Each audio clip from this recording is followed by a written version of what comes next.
आज भी इन्वेस्टर के साथ बात नहीं बनी। शांतनु होता तो डील क्रैक हो जाती, काम बन जाता हमारा। साहब ऐसे जरूरी तो नहीं है ना कि शांतनु दादा होंगे तो ही डील गारंटेड हो ही जाएगी।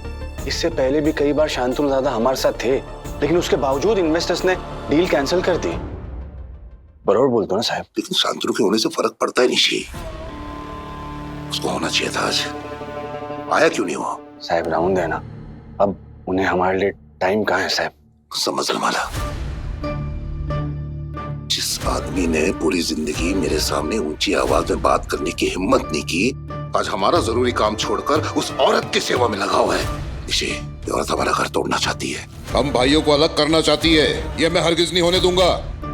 बात करनी पड़ेगी मेरे को शांतनु से। प्लीज आप शांत हो जाइए ना साहब। अरे शांत कैसे हूँ बताना मेरे को।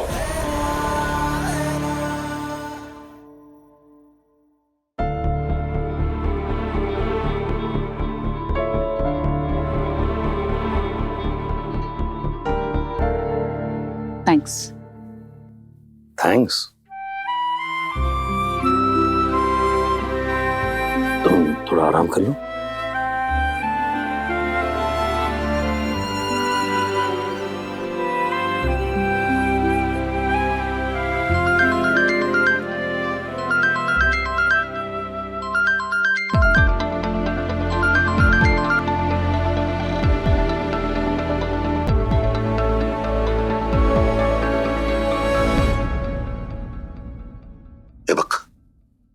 बायकोचा बैल झाला हा।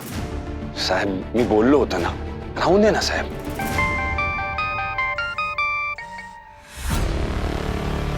जी दादा बोलिए। बोलने के लिए बचा क्या है? आज तेरे को मालूम था ना इन्वेस्टर के साथ मीटिंग थी, तू आया क्यों नहीं? ये 2 बार तेरी वजह से ये मीटिंग पोस्टपोन्ड हुई है, और फोन भी नहीं किया कि तू नहीं आ सकता। और तो और जब हम फोन कर रहे तो फोन नहीं उठा रहा, फुर्सत ही नहीं तुझे। ऐसा कौन सा जरूरी काम था कि तेरे पास फोन उठाने का भी टाइम नहीं था? शांतनु सांग ना मला। नहीं दादा ऐसी कोई बात नहीं है। आप तो जानते हैं मैं ईशा को छोड़ के कहीं नहीं जा सकता। अरे जो औरत तुझे परसों पहले छोड़ के चली गई थी शांतनु, उसकी सेवा के लिए तू परिवार को, अपनी जिम्मेदारी को छोड़ रहा है, ये चुकी है ना? तुझे हम सबसे ज्यादा जरूरी, हमारे इंस्टीट्यूट से जरूरी वो औरत लगने लगी है तुझे अभी। हाँ, वो कब से तेरी इतनी सगी हो गई? दादा कौन अपना कौन परा है, कौन सगा, इस पे मैं बहस नहीं करना चाहता। जिस औरत के लिए तू मेरे से जबान लड़ा रहा है ना शांतनु, वो तुझे फिर से अकेला छोड़ के चली जाएगी। और इस बार तेरा जो अकेलापन है बहुत भारी पड़ेगा तेरे पे। अकेलापन? दादा मैं तो हमेशा से अकेला ही हूँ, सबके बीच रहकर भी। अरे तू इतना जल्दी जोरू का गुलाम कैसे बन गया? साहब प्लीज शांत हो जाइए। कोई काम कर, शाम को घर आ, वो जरूरी बात करनी है।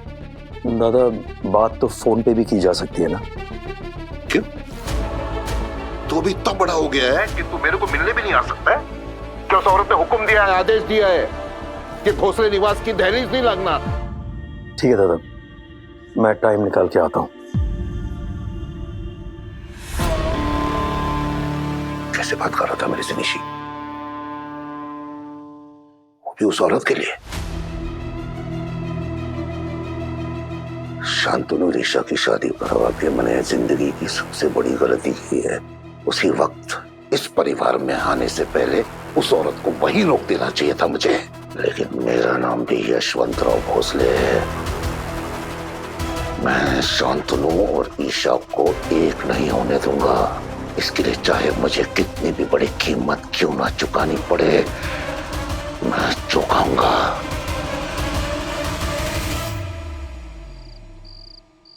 ताई क्या कड़क लग रहे थे आप स्टेज पर, और क्या गाना गाया है आपने।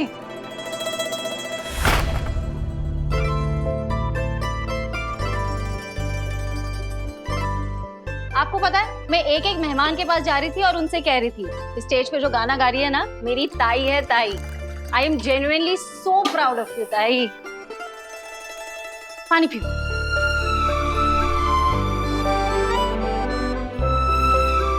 Thank you. क्यों? थैंक यू सो मच सभी। पता है ये सब ना सिर्फ तेरी वजह से हुआ है। अगर आज तू मुझे हिम्मत नहीं देती ना तो मैं कभी इतने लोगों के सामने गा ही नहीं पाती। अच्छा, मेरे उधार की हिम्मत की जरूरत नहीं है आपको। आप जितने प्यारे हो ना, आपकी आवाज भी उतनी ही प्यारी है। कॉन्फिडेंस होना चाहिए आपको आपके टैलेंट पे। अच्छा बस बस अब बहुत हो गई तारीफ।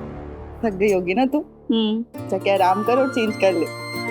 डांस करते करते ना पैर दर्द हो गए, पता था मुझे। है ना? आती हूँ मैं चेंज कर। जा।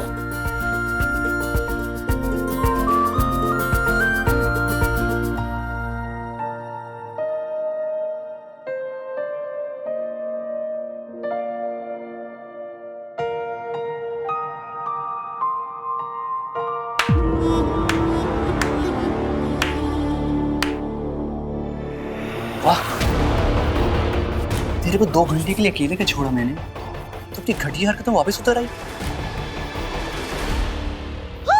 किरण नहीं किरण। जो बोला था ना मैंने, अगर इस घर में रहना है तो गाना वाना सब बंद करना पड़ेगा। कहा था कि नहीं? तो काहे को स्टेज में जाके गाना गाई तू? वो पर सब लेडीज थी वहाँ पे। ए खबरे, महती मला, महफिल सजाने का बहुत शौक है तेरे को। छोड़ो वो बहुत रिक्वेस्ट कर रहे थे बस इसीलिए। अच्छा, तब तू मेरी नहीं सुनेगी, लोगों की सुनेगी। नहीं कुछ साफ साफ कहा था, गाना नहीं गाएगी तू। मेरी बात नहीं मानी ना तू। लेडीज फंक्शन में तो गाया है ना, उसमें इतना क्या कर दिया मैंने।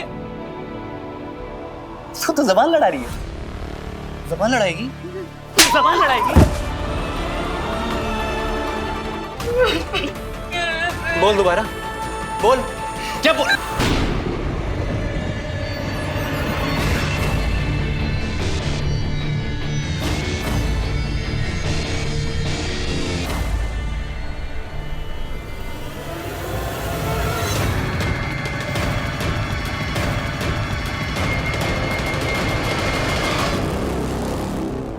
भाई आप ठीक हो?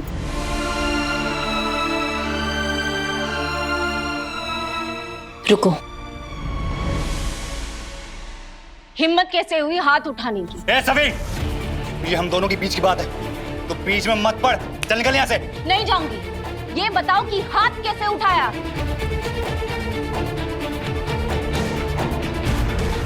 मैं कोई खिलौना हूं जो कोई मुझे चुरा लेगा या छीन लेगा? दिमाग है मेरे पास। इस उम्र में अपने फैसले ले सकता हूं या वो भी हक नहीं है मेरे पास? पर शांतनु दादा, इस उम्र में अपने परिवार वालों को छोड़कर अपनी छोड़ी हुई बीवी के साथ रहना, ये क्या आपको शोभा देता है क्या दादा? क्यों? इसमें गलत क्या है? वो मेरी बीवी है, हमने शादी की है, 7 फेरे लिए है, 7 जन्मों तक साथ रहने का वादा किया है। अगर मैं उसके साथ रह रहा हूं तो इसमें गलती क्या है? चांगले 7 जन्म। अरे ये कैसे भूल गया कि इसी जन्म में बरसों पहले उसने तुझे छोड़ दिया था? और एक बात, वो ना तेरी बीवी थी, है नहीं? दादा, आप लोग बार बार ये क्यों भूल जाते हैं कि ईशा इस घर को छोड़ के गई ही क्यों? उसने इस घर के लिए, ईशान के लिए जो कुछ भी किया है, उसके सामने मेरी सेवा बहुत कम है। बाबा, फिर से वही सब सुनाने आए? मैं कुछ सुनाने नहीं आया हूं, मैं सिर्फ बात करने आया था। हाँ तो कर ना, और बता हमें कि हम उस ईशा पे कैसे भरोसा करें। गायब होने का नाटक करके उसने तुझे हमसे दूर कर ही दिया ना। भाई नहीं, आप ईशा और उसके जज्बातों की बेइज्जती कर रहे हैं और ये मैं हरगिज बर्दाश्त नहीं करूंगा। शांतनु, जबान संभाल के बात कर। अक्का साहब है तेरी ये। मैं यहाँ बहस करने नहीं आया हूँ दादा, मैं सिर्फ ये बताने के लिए आया हूँ कि जब तक ईशा ठीक नहीं हो जाती मैं उसके साथ ही रहूंगा, उसे अकेला नहीं छोड़ूंगा, बस। अगर तेरा ये आखिरी फैसला है तो मेरा फैसला भी सुन ले। जब तक उस औरत का साथ नहीं छोड़ेगा तो तब तक इस घर के दरवाजे तेरे लिए हमेशा हमेशा के लिए बंद रहेंगे।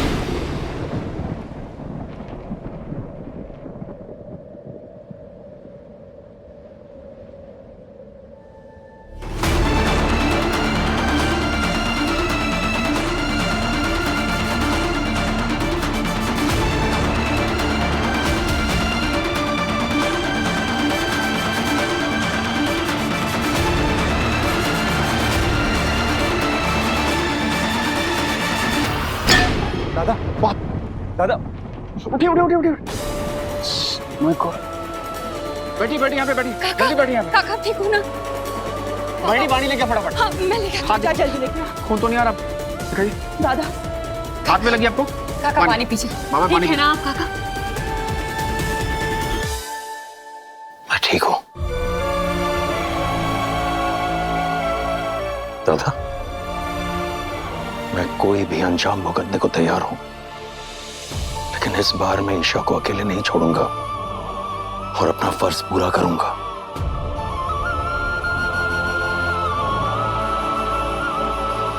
जिस औरत ने खुद कभी अपने फर्ज नहीं निभाए, आप उनके हित की बात कर रहे हो? आप उन्हें सपोर्ट करोगे? आज आपने फिर से दिखा दिया बाबा, ना तो आपको इस घर की परवाह है, ना मेरी। ईशा, चीजें जैसी हैं उन्हें वैसे ही देखना सीख। मैं यहां रिश्ते तोड़ने नहीं आया था, जोड़ने आया था। तेरे बर्थडे पार्टी पर जब तूने अपनी आई को इतना सब कुछ सुनाया, तो भोसले परिवार में से किसी ने तुझे रोका क्यों नहीं?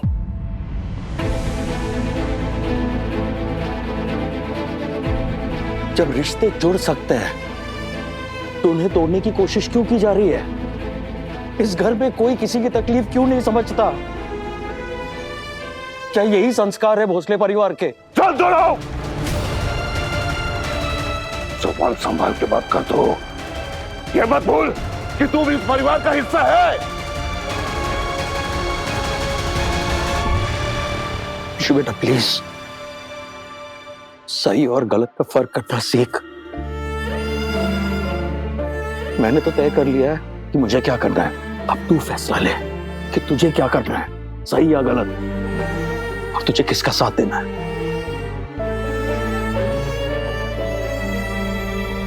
तुझे हमारी फिक्र नहीं है, समझ गया हूं मैं। अरे कम से कम अपने बेटी की तो चिंता कर।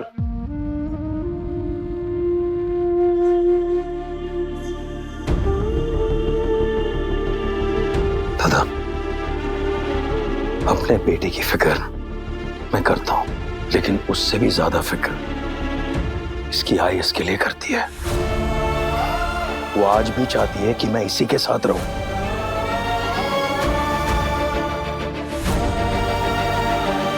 लेकिन ये बात ईशान समझने को तैयार ही नहीं, वो समझने की कोशिश ही नहीं कर रहा है। और अब तो तू मुझे भी नहीं समझ पा रहा है।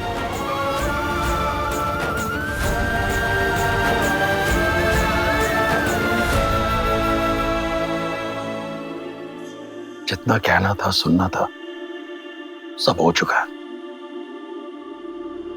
अब मैं जा रहा हूं ईशा के पास।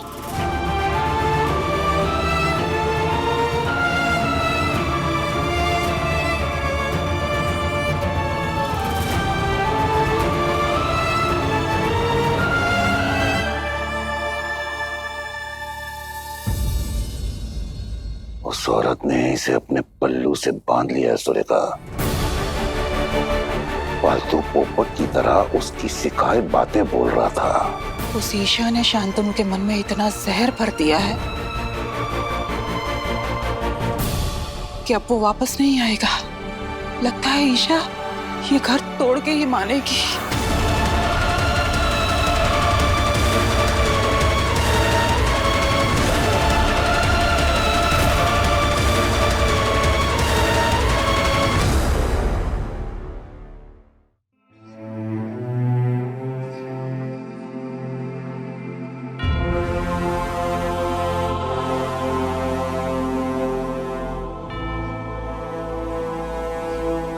तो मेरा आखिरी फैसला भी सुन ले तू। जब तक तू उस औरत का साथ नहीं छोड़ेगा, तब तक इस घर के दरवाजे तेरे लिए हमेशा बंद रहेंगे।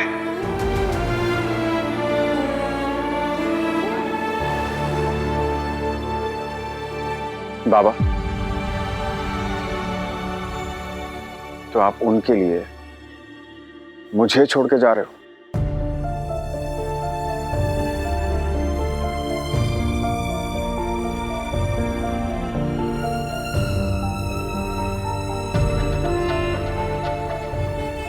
तो आप ये सब कहने के लिए आए थे?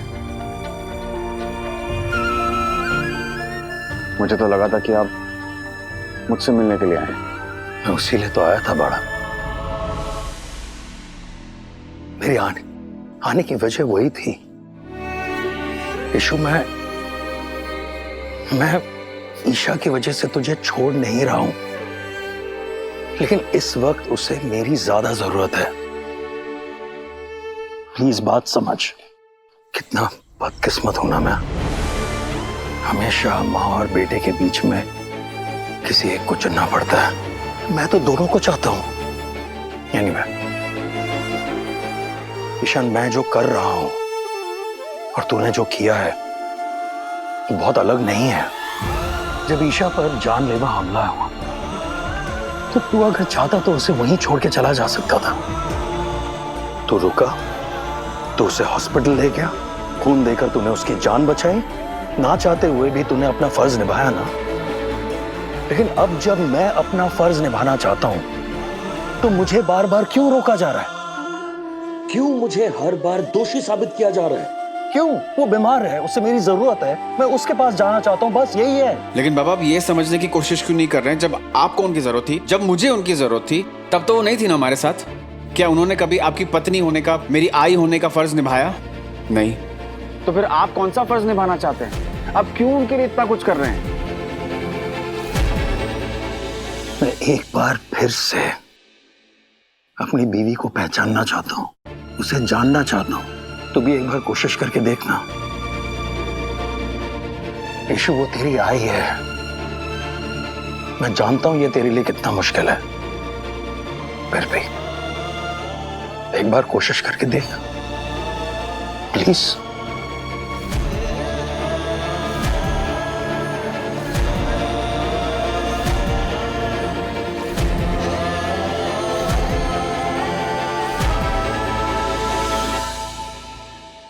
मेरे मना करने के बावजूद अगर मेरी बाई को वही हरकत करेगी तो क्या करूंगा? आरती उतारूंगा इसकी। जो करना है करो, लेकिन हाथ मत उठाना। बीवी है वो आपकी, लाइसेंस नहीं मिला है हाथ उठाने का। अपना गुलाम मत समझना इन्हें। मैं इसे क्या समझता हूँ क्या नहीं, वो हम दोनों देख लेंगे। मगर तू बहुत हुआ तेरा। तू निकल बीच में से, वरना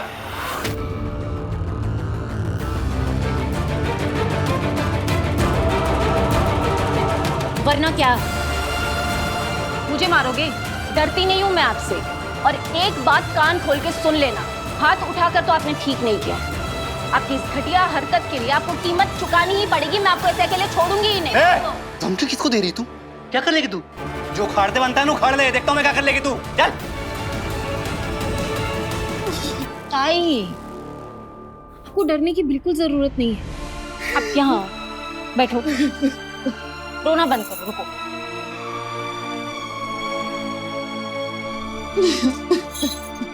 पानी पियो, पानी पियो। मेरे साथ चलो। ताई, जुल्म करना अगर गुनाह है तो सहना उससे भी बड़ा गुनाह है। चलिए मेरे साथ, अभी के अभी हम पुलिस कंप्लेंट लिखवाते हैं। आइए। नहीं ताई, आपको डरने की बिल्कुल भी जरूरत नहीं है। हम उस आदमी को ऐसे नहीं छोड़ सकते। अब वो आदमी आपसे डरेगा। चलिए ताई, अगर अब आप नहीं आ रही है ना तो मैं अकेली ही जा रही हूँ। सभी, तू कहीं नहीं जाएगी, ना ही मैं कहीं जाऊंगी। ठीक सभी, प्लीज समझ। इस बात को और आगे नहीं बढ़ाना चाहती। ताई, आप ही ये बात आगे बढ़ा रहे हो।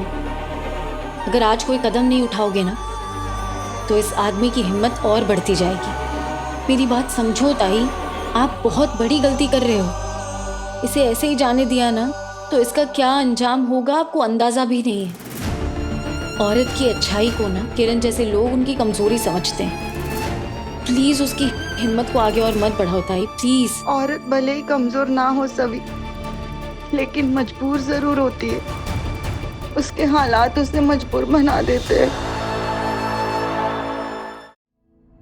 पता है सभी, मैं बढ़िया जी से बोल कर आई थी कि मर जाऊंगी लेकिन उस घर में वापस कभी नहीं जाऊंगी। और यहाँ से जाने के लिए मेरे पास और कोई जगह नहीं है। तू समझना सभी, मुझे यही रहना होगा। मैं तेरे आगे हाथ जोड़ती हूँ ताई। इन सब बातों को जाने दे और शांत रहे, कुछ मत कर। तुझे तेरे ताई की कसम है,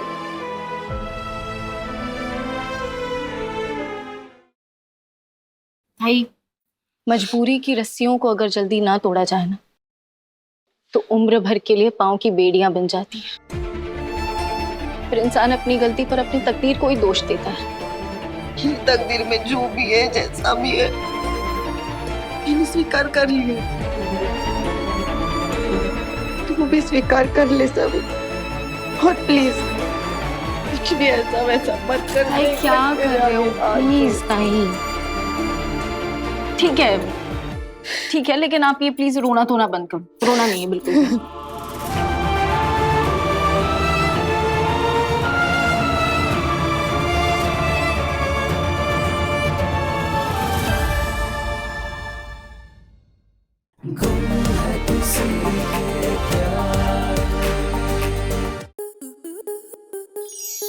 स्टार प्लस के ऐसे ही और बेहतरीन लम्हे देखने के लिए सब्सक्राइब करें हमारे YouTube चैनल को।